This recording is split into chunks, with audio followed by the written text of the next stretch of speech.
سلام علیکم یوه نن درنه یو کوېسچن کوم چېرته تا دا سوچ کړی چې دغه کس سره بینک بیلنس دی دغه کس سره ګاډی دی او ما سره سم نشته دی او دغه کس خوشحاله دی او زه خفه یم که چېرته تا دا نن سوچ کړی وي د دې باره کې زه تا ته نن ګارنټي سره وایم چې ته به دا سوچ نن نه ختم کړي. یو ځل یو میږی و هغه د خپل کور مخې راووت او ډېر خفه و او یو بوډا پرې راغی نو د دې په سترګې کې د اوښکو یو سیلاب نو بوډا ورته وایي ته ولې خفه یې دی ورته وایي زه د دې وجې خفه یم زه وایم چې یو تیتلي وه او ښکلې تیتلي وه او زه په ښکلو ګلانو فلاور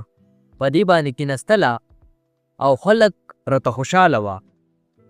دا مې ارمان دی زه خو یو میږی یم هېڅ هم نشم کوی زه خپل ژوند نه ډېر تنګ یم هغه بوډۍ زه تا نه تیتلي جوړوم په شرط چې ته به لاړ شې د تیتلي ته او د دې نه به تپوس وکړې چې ته په خپل ژوند کې ولې خوشحاله میږی ډېر خوشحاله شو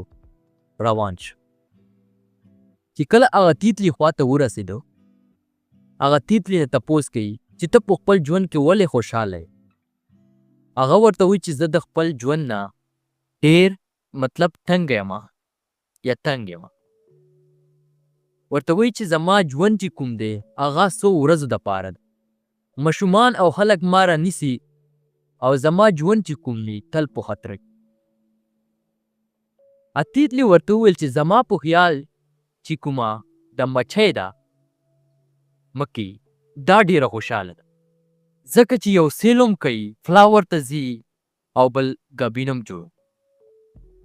شاید چې دغه خوشحاله ده په ژوند امګي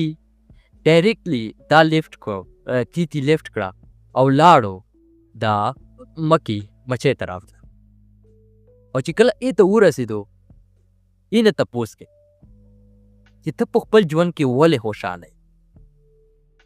او مچۍ ورته وایي زه په خپل ژوند کې خوشحاله نه یم ځکه چې زه محنت وکړم مطلب ګبین جوړ کړم او خلک یې پرېږ کړي او خلک یې ځان سره یوسي او ما ته خپل محنت په خپل لاس را نشي زه هسې لګیا یم محنت کوم او کله خلک ما مطلب دا قتل کولو هم اراده وکړو او هغه مچۍ ورته وایي چې زما په خیال باندې خرګوش چې کوم دی هغه خوشحاله ځکه چې هغه خپلو ځنګلو کې ګرځي وداوت ډاوت او خپل سیل نو میږي ډایرکټ هغه مکۍ لیفټ کړه او خرګوش پله لاړ او یو جنګل ته چې خرګوش پله لاړو خرګوش نه دا تپوس کوي چې ته په خپل ژوند کې ولې خوشحاله یې او څه وجوهات دي چې ته هغې د وجې خوشحاله یې نو خرګوش ورته وایي چې زه د خپل ژوند نه ډېره تنګه یم زه چې کانه مطلب خوراک ګورم فایند کوم نو ما ته ډېر زیات مشکلات راځي کله زه د دې افکار دپاره دا خلک ما وجني او زه د دې نه ډېر په غلا خپل خوراک پیدا کوم دا ما دپاره لکه ډېره زیاته د مجبورۍ خبره ده چې زه ځان له خوراک پیدا کوم دا زما دپاره مطلب ډېر غټ چې کوم دی پرابلم وی چې نو بیا هغه ورته وایي چې زما په خیال پرنده چې کومه دی مرغۍ نو دا ډېرې خوشحاله دي په هوا باندې ګرځي سیلونه هم کوي هر ځای ته تللی شي هغه میږی ورته وایي ښه هغه میږی لاړو پرندې ته پرندې ته چې کله ورسېدو نو پرندې نه تپوس کړي چې ته په خپل ژوند کې ولې خوشحاله یې او هغه خفه ناسته وه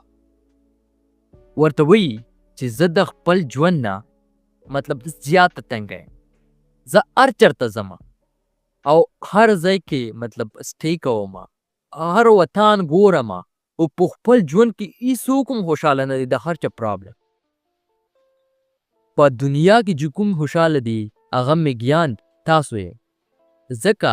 چې تاسو باندې نه څوک اړي ساتي او نه مو څوک وجني، تاسو ډېر خوشحاله یې. هغه میږي ذهن دا فیصله وکړه چې زه خو ډېر خوش قسمته نه یم. هغه میږی ډایرکټلی بیا راغی هغه بوډا طرف له، ورته وایي زما سوچ چې کوم دی اوس راغی، دا هر چا غټ پرابلم. هر سړی په خپل ژوند کې خفه دی. او نن درنه دا تپوس کوم، که ته چېرته په ژوند کې خفه وې، په خپل ځان باندې فوکس وکړه. او که چا سره دولت دی هغې سره نور پرابلم، او که تا سره دولت نشته تا سره د دولت پرابلم. نو د دې حل کېدو دپاره چې کله انسان او یوازې کینی سوچ کوي، د ده مزغه چې کوم دی دا نیګیټیو سایډ طرف ته لاړ شي، نو هغه نیګیټیو سایډ طرف ته دي ته رونګ ایډیاز ورک. په خپل ژوند کې کله هم مایوسه کوي. په خپل ژوند کې الله داسې نظام پیدا کړی، هر سړی اوس زه تا نه دلته دا یو کوېسچن کوم، که چېرته تا سره زه ووایي چې یو بادشاه دی او که ته، تا ته به په خپل ذهن کې خپل ځان ښه ښکاري. که یو کس ووایي چې هلته بادشاه مري د ملک او دلته ته د مړ شي، او که بادشاه دې مړ شي، نو ته به وایې چې بادشاه دې مړ شي. په دې کې ته خپل ځان اوچت ګڼه. سوچ وکړه چې هره ورځ ته روټۍ خورې او یو سلند درته پروت وي چې څه هم وي، او ستا هغه سلند نه زړه موړ شي، بیا دې زړه ته نه کېږي. که کمزوره خو سلند درته راشي، بیا ستا ورته زړه کېږي او ته وایې چې دا مې خوړلی وه. داسې چې ته ستا ذهن تل یو شي سره رکوټ خوري، میچینګ کوي، نو ستا هغه ژوند نه زړه او توریږي. کله کله په خپل ژوند کې تبدیلي په خپل لاس راوړ. سو تھینک یو. که تاسو